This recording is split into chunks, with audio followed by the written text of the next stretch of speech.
ഉമ്മൻചാണ്ടി മുഖ്യമന്ത്രിയായിരുന്ന സമയത്ത് അന്ന് $145 വരെ പെട്രോളിയത്തിൻ്റെ വില അന്താരാഷ്ട്ര വിപണിയിൽ ഉയർന്നിരുന്നു. അപ്പോഴാണ് പെട്രോളിൻ്റെ വില വിപണിക്ക് വിട്ടത്.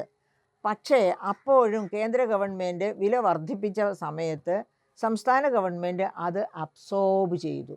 ആ വില വർധനവ്, അതായത് സംസ്ഥാനത്തിന് എക്സൈസ് തീരുവ കേന്ദ്രം വർദ്ധിപ്പിച്ചാൽ അതിൻ്റെ 40% സംസ്ഥാനങ്ങൾക്ക് അവകാശപ്പെട്ടതാണ്.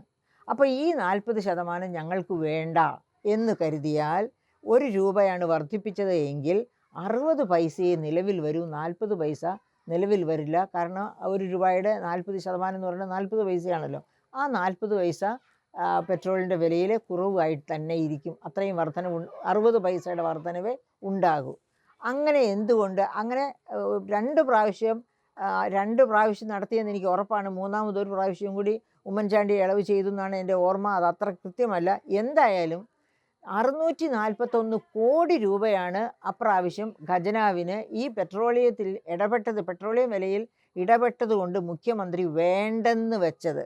അതായത് ഈ കേരളത്തിലെ സാധാരണക്കാർക്ക് വേണ്ടി ഒരു മുഖ്യമന്ത്രിക്ക് ചെയ്യാവുന്ന ഏറ്റവും നല്ല കാര്യമാണ് അന്ന് ചെയ്തത്. പക്ഷേ ഇന്നത്തെ അവസ്ഥ അതല്ല. അതുകൊണ്ട് മുഖ്യമന്ത്രി വി.ഡി. സതീശൻ ആ രീതിയിൽ ചിന്തിക്കുമോ എന്നെനിക്ക് അറിഞ്ഞുകൂടാ.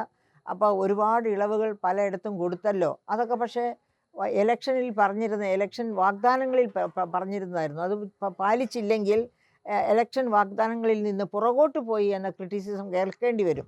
അതുകൊണ്ട് ഇക്കാര്യത്തിൽ, അതായത് കടുത്ത ധനപ്രതിസന്ധിയിലൂടെയാണ് സംസ്ഥാനം കടന്നു പോകുന്നത്. ഇതിനകം, അതായത് സംസ്ഥാന ഗവൺമെൻറ് ഫോം ചെയ്യുന്നതിന് മുൻപ് തന്നെ 2800 കോടി കടമെടുത്തു.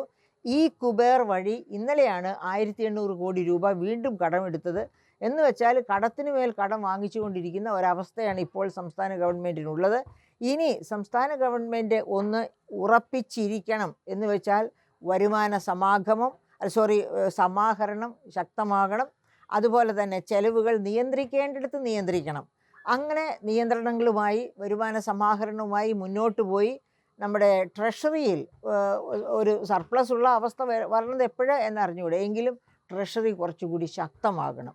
അങ്ങനെ ട്രഷറി ശക്തമാകുന്ന ഒരു സാഹചര്യത്തിൽ തീർച്ചയായിട്ടും ബഹുമാനപ്പെട്ട മുഖ്യമന്ത്രി വി.ഡി. സതീശൻ്റെ സ്വതസിദ്ധമായ സ്വഭാവം അനുസരിച്ച് ഈ 40% വേണ്ട എന്ന് വയ്ക്കാൻ സാധ്യതയുണ്ട്. പക്ഷേ ഇപ്പോൾ എനിക്ക് അതേപ്പറ്റി ഒന്നും പറയാൻ വയ്യ. അദ്ദേഹം ഇതുവരെ അതേപ്പറ്റി ഒന്നും സംസാരിച്ചതായിട്ട് എൻ്റെ ശ്രദ്ധയിൽ വന്നിട്ടുമില്ല. ഏറ്റവും പുതിയ വാർത്തകളും വിശേഷങ്ങളും വിരൽത്തുമ്പിലറിയാൻ സീ മലയാളം ന്യൂസ് എല്ലാ ഡിജിറ്റൽ പ്ലാറ്റ്ഫോമുകളിലും ലഭ്യം.